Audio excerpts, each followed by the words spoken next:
What is up, everybody? Jester here, and today I celebrate my 367th day in this Voyager run. But there's a problem.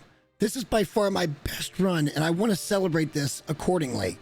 But the problem is I don't have very many cool recipes because I haven't been looking for them much. But that changes today because we missed one in Desolation Point. That's right, guys. We're going back, and we're going to get coastal fish cakes. There's so much to cover here. Let's go. With getting our inventory sorted, making sure we had food and water for a couple of days and that our gear was in good shape, we went ahead and set out heading towards Cinder Hills Mine to get over to Coastal and then beyond. And, you know, this is kind of something I do often these days in this run is I actually go out and do adventures now, and I'm becoming less and less scared of this game.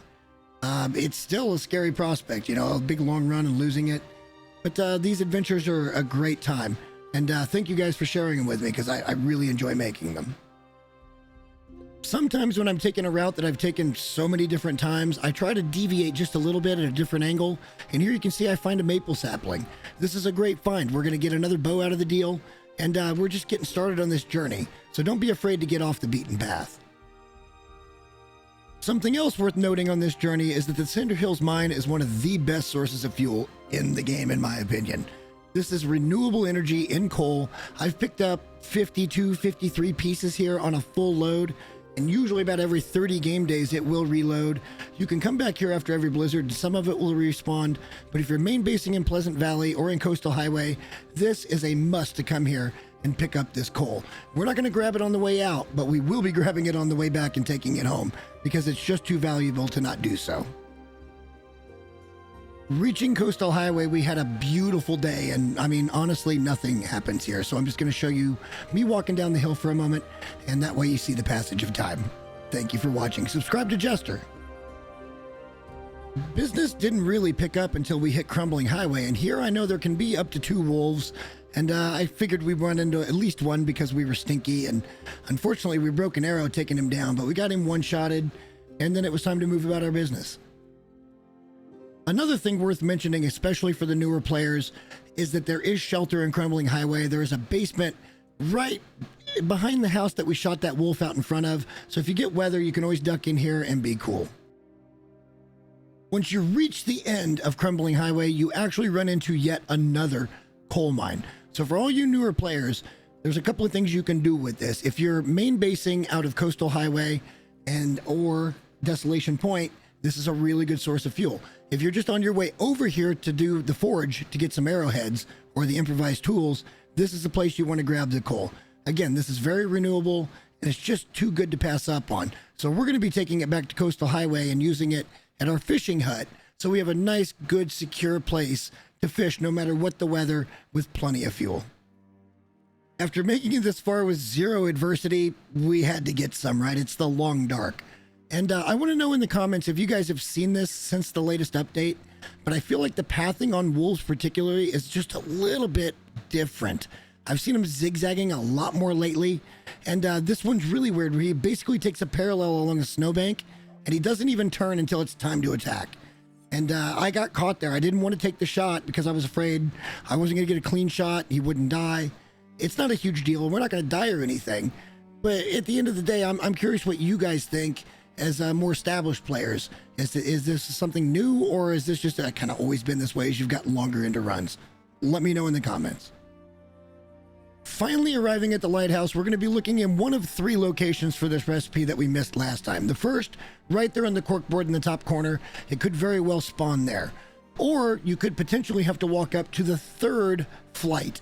And from there, you can look behind the lockers and see if you see it. Now, I could have been using a lantern or a torch here, but, you know, your cursor should illuminate it if it's there. If you don't find it here, you should go up here, and this is where we missed it last time, because we looked at both those first 2. It's actually on the stairs. Extremely easy to miss, but we finally got the coastal fish cakes. This is going to be delicious. Feeling pretty confident with our discovery, and also being well rested, well fed, and well watered. And also, don't forget to mention here, our clothing is in really good shape because you can see we're not cold. We set out just pre-dawn thinking if all goes well, we can be home in time in Pleasant Valley to make fish cakes for dinner. Well, the game kind of had some other ideas for us. After picking up all the coal on the way back to get to our fishing hut and coastal highway, we were ridiculously heavy. But I do want you guys to notice something here. See how much fuel and water and food I have available to me out here? This means we can live through anything and fish. If you guys want to get to level 5 and you're a newer player, this is a great method. Just make sure you take the time to do everything right and get it set up first so you don't get caught out and die and lose your run. And almost as if on cue, the Long Dark provided exactly that scenario.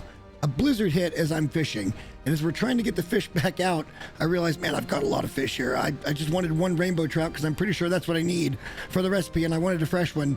But, you know, eventually we'll get it done, and when the blizzard passes, we'll walk away and we'll be fine here, right?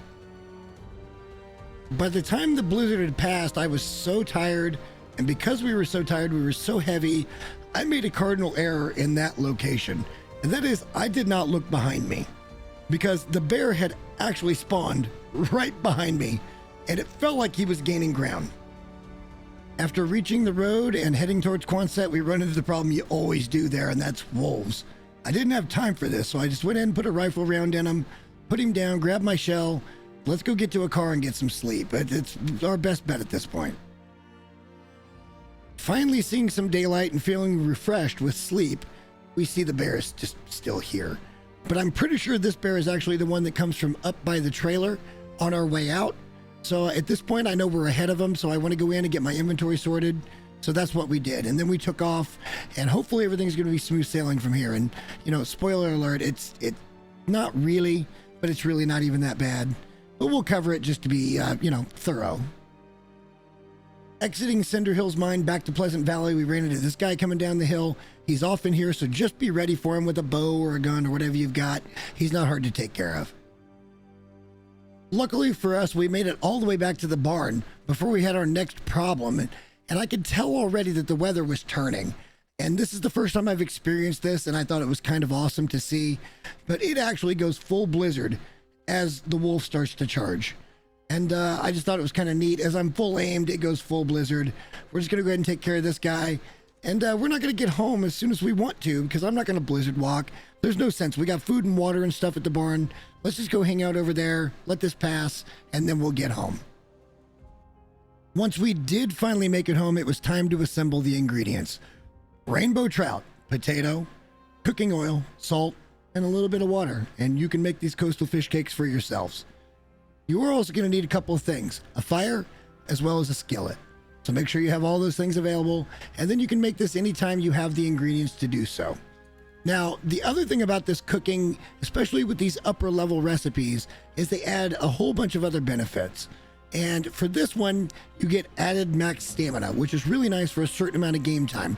You also get max carry weight, which is really good in a pinch.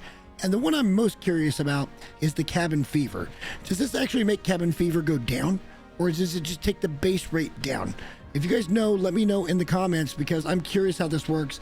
The last video I saw didn't know for sure and hadn't proven anything, but I'd love to know. With all the cooking and the adventuring out of the way, there's really nothing left to do but stand and look over my kingdom here in Pleasant Valley and eat the most satisfying 313 calories I've ever had in the Long Dark. And the reason I can say that is because I love achieving goals.